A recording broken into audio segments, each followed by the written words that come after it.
Tonight, police make arrests in a rash of afternoon robberies, although some suspects are still at large. They made everybody lie down on the ground and they ransacked the property for money and drugs.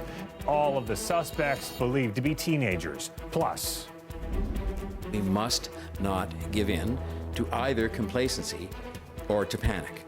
6 new confirmed cases, a major conference moved online, and student field trips canceled. We'll have the latest fallout from COVID-19. Plus, caught on camera the moment a pickup truck plows onto the sidewalk, nearly hitting a woman and her 4-year-old child. Good evening, I'm Mike Wise. Police had Yorkdale Mall under a hold and secure for about an hour today after a group of teens tried to rob a jewelry store. Earlier in the day, police were looking for a different set of teenagers wanted for a series of violent robberies at pharmacies in Etobicoke. All told, 6 teenagers are under arrest tonight, with police looking for 3 more. Angelina King has all the details. It started in Etobicoke just after 3 this afternoon. 4 teens, all wearing masks and hoods, armed with guns, robbed a pharmacy and assaulted a 70-year-old woman. They made everybody lie down on the ground and they ransacked the property for money and drugs. They fled in what was reported to be a gray pickup truck. 25 minutes later and 12 kilometers away, another pharmacy robbery, then a third one.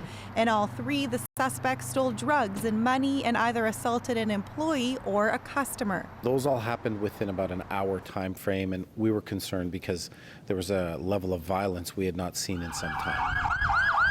Then an unrelated robbery. Police surround a condo building across the street from Yorkdale Mall. They arrest 5 people, all believed to be teens. They're accused of smashing a display case with a hammer at this high-end jewelry store in the mall. There were initial reports someone fired a gun. That didn't happen, but it prompted chaos inside Yorkdale as the mall was placed under a brief hold and secure. Police wouldn't say if they recovered any stolen jewelry when they arrested the suspects. Just saw the car police in front of Jordan Mall, and then they came in here and came out like 4 or 5 guys in here front door because I live in the 3rd floor. I had my balcony, so I saw them from here.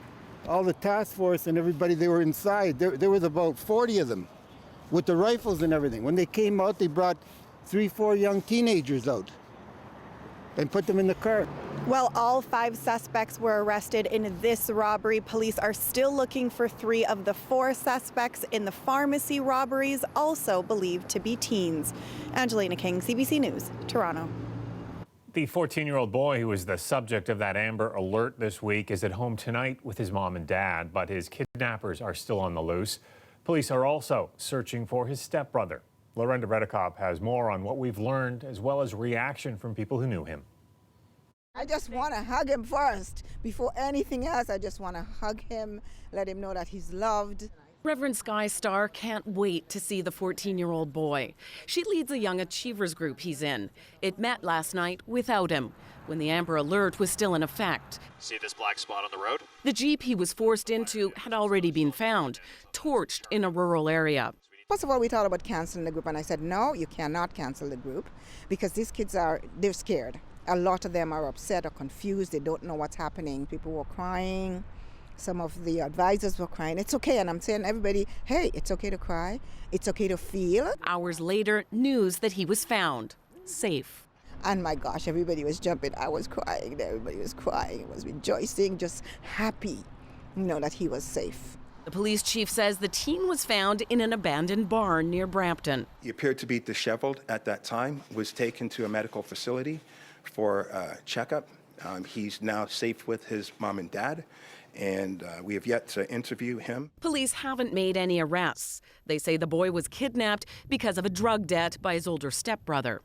A 100-kilo cocaine deal worth $4 million. The chief says police have had limited contact with the brother and don't know where he is. Right now, the role he would play is a witness, and he would have a strong idea of who is involved and what the involvement was. Another side of this, the boy missed school Wednesday, but that wasn't reported to his parents until after 6 p.m. The school board investigation continues, with 4 staff members on home assignment. A board spokesperson couldn't say how long that investigation might take, but he says it will include a larger look at how often attendance reports don't make it in on time. If that were my child, I would be in a state right now. She's thinking about his healing. What he has showed us in class is that he has the resilience. I mean, we all have it, but he's got that. He's special. He's special. Yeah, and he's there for a special reason. That's as the police chief is appealing to anyone with more information about who's responsible. There are people, and this is who I'm appealing to, there are people out there that definitely know what went on. Lorenda Redicop, CBC News, Toronto. Ontario now has 28 COVID-19 cases after 6 more were confirmed today. One of the new Toronto patients, a man in his 40s, recently returned from Las Vegas. And he took public transit on 3 separate occasions earlier this week while he was sick. Now, officials say the risk of transmission from this man is low, but they are releasing these details out of an abundance of caution. Chris Glover has more. No handshakes at the COVID-19 press conference today in Toronto. Late last night, my team and I learned. But major news was broken. Toronto's 2 new confirmed cases of the virus are at home in self-isolation. But the man in his 40s had symptoms from March the 2nd to March the 4th and used public transit daily. the city's chief medical officer went into great detail about the routes he took. Still, she says the risk of transmission is low. The information that I'm providing you with is provided in an abundance of caution. The Transit Authority says nightly hospital-grade vehicle cleanings have been happening for more than a month. Did you spend any extra attention on the vehicles that would have been on those routes to disinfect and clean them? So one of the things that I'm going back with her and her staff to have a discussion about, where are those times, what are the vehicles that would likely run. We're just fortunate that we already had pre-initiated the deep cleansing every night of vehicles before they go out. The really good news in Toronto, so far patients here have not been infected randomly in the community. Non-stop surveillance and contact tracing right here in Ontario and Toronto have certainly been effective in preventing community transmission thus far. Still, some hospitals are planning COVID-19 screening centers in case the spread of the virus intensifies. The time to set up off-site testing, to get the staffing, to get the space, it takes time. So you need to start it well before there's a need for it. And right now there's maybe not the need for it, but there's certainly the urgency to set it up. Despite these latest cases, the mayor has a message for the city. We must not give in to either complacency or to panic. Calm must prevail. And some transit workers have said that they would like to be able to wear masks while they're doing their job so that they don't get sick. But public health officials say the mask would not be effective in that case. They say the best use of the mask is for someone who already has the virus. And really, public health was saying if you do already have the virus, the best approach would not be wearing the mask in public. It would be to stay at home altogether. Chris Glover, CBC News, Toronto. One of the largest conferences in the city has been canceled due to concerns about the virus. The Collision Conference was set to be held in June, but organizers say it will now be live streamed instead. Tourism Toronto says the impact will be significant. Meetings and conventions and business events, as we call them, are a big part of the visitor economy. So it accounts for about $880 million in spending in the city. So when you take one of the largest meetings of the year out of that mix, it definitely has an impact. As for the more than 100 other international conferences slated to be held here in Toronto this year, there have been no other cancellations so far. Now, elsewhere, the TDSB announced today it is canceling all school trips to Europe over the March break.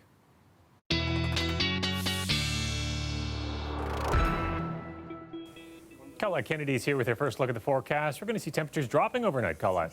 Yeah, we're getting into a situation where we've got a clearing trend, so that's nice. Let's kick that precipitation out of here.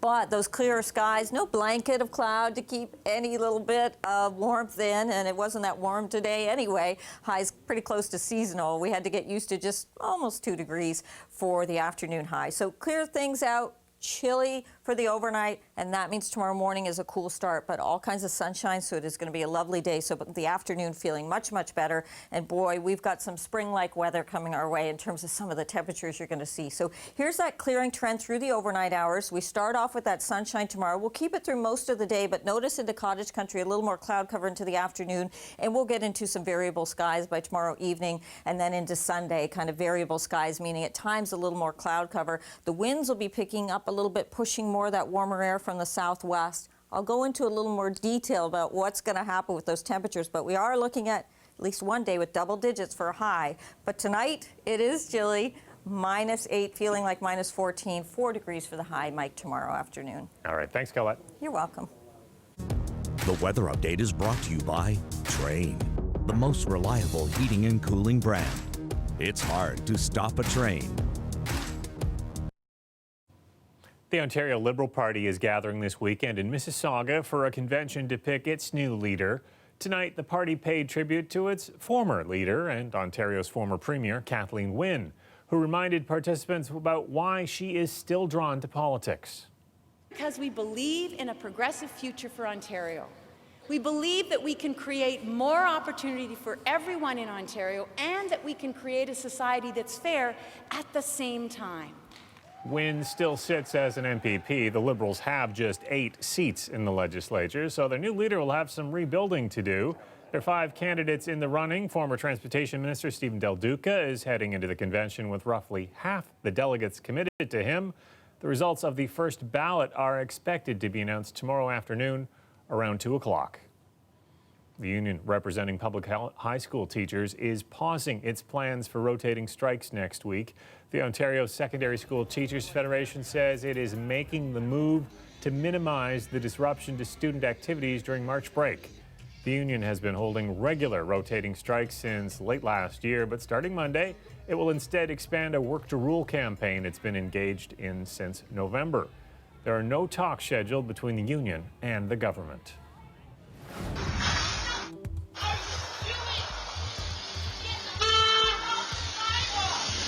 Another day, another unbelievable video of a driver using the sidewalk as a road in Toronto. The exclusive story behind this video coming up.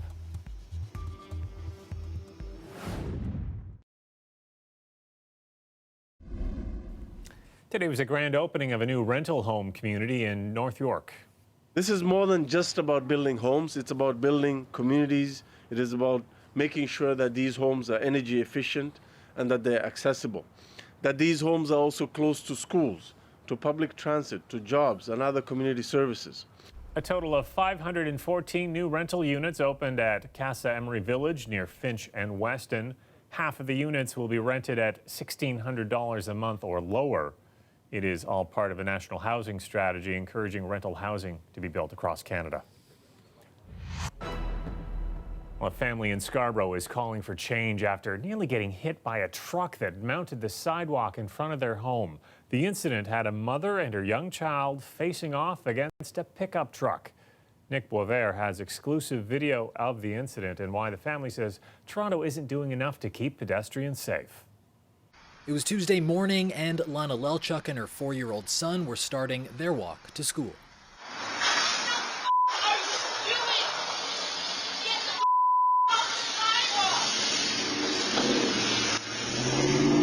I just saw her revving over the ice bank right onto the sidewalk. A few days later, Lelchuk is still in disbelief. She provided the video exclusively to CBC, where she also works as a makeup artist. I freaked out. It was just instinct, and I think I got carried away and I whapped my bag on her truck. Her son, Ollie, understands. Yelled at the truck. Why did she yell at the truck, Ollie? Because she drives on the sidewalk. And that scared you, right? Yeah. It was a close call, but not the first time the family has seen a vehicle climb onto their curb. This year alone, Lelchuk says it's happened at least 3 times. She reported the latest one, but police haven't confirmed they're investigating. Do you feel like the city is doing enough to protect pedestrians? Not at all. Not even one bit. I don't see police patrolling. I don't see them ticketing. I don't see any sign of police. The encounter happened on the same day that another sidewalk driver was captured on video, that one in the city's West End.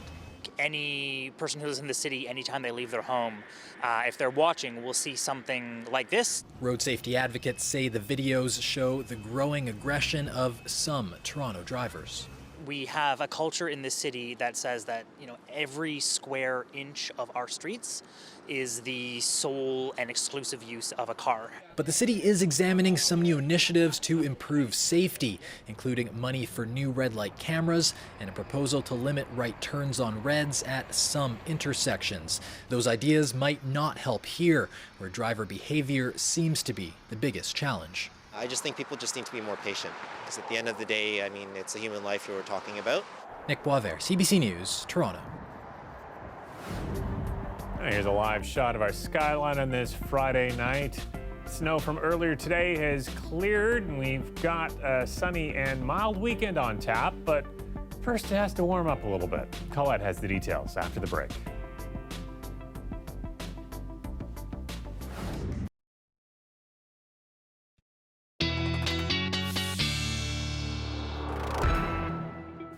Meteorologist Colette Kennedy's back with her extended forecast. So it is warming up this weekend. It just might take some time to get there.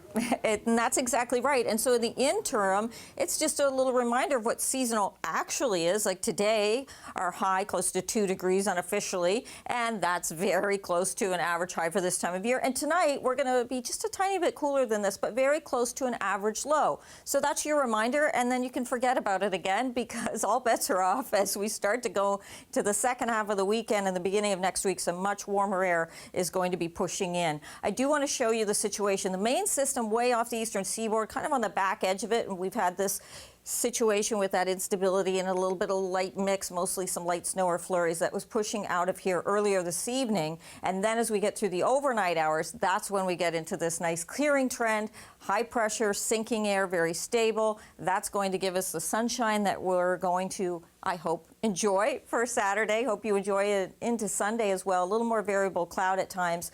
And then that's when the flow from the southwest, even though it kicks in tomorrow afternoon, we're not really going to feel it till this next system is approaching. Out ahead of it, we get that counterclockwise circulation, so much more of a pull of that southwesterly wind and that milder air coming up. That's going to help our temperatures heading up on Sunday, close to double digits. By Monday, we should be seeing double digits for a high, but showers move in later Monday. At least that's how the timing looks at this point.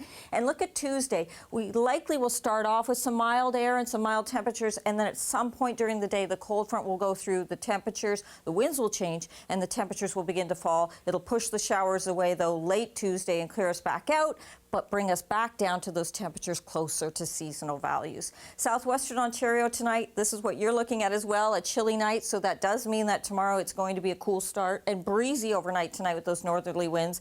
But into the afternoon, after that morning wind chill, things are going to feel much better with highs 4 and 5 degrees. Into the GTA, similar, even a little bit cooler in some cases, like Markham at -9.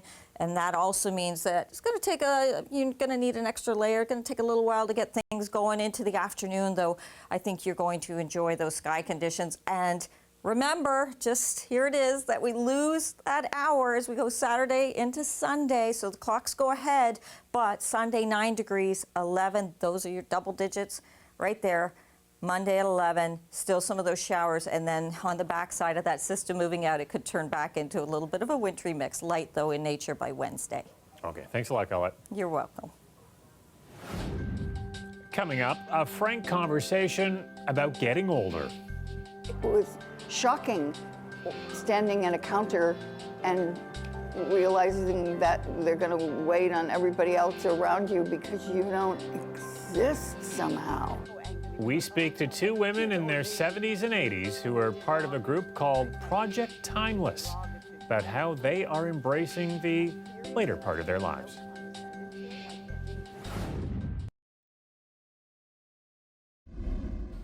A group of women is hoping to embrace everything that comes with getting older, making sure their voices are heard no matter their age. We met a couple of the women involved in what is called the Timeless Project.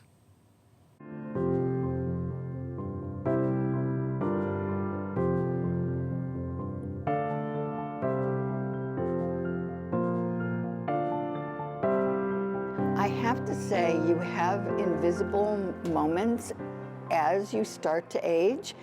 Mine started around 50. Took me a while to own my aging.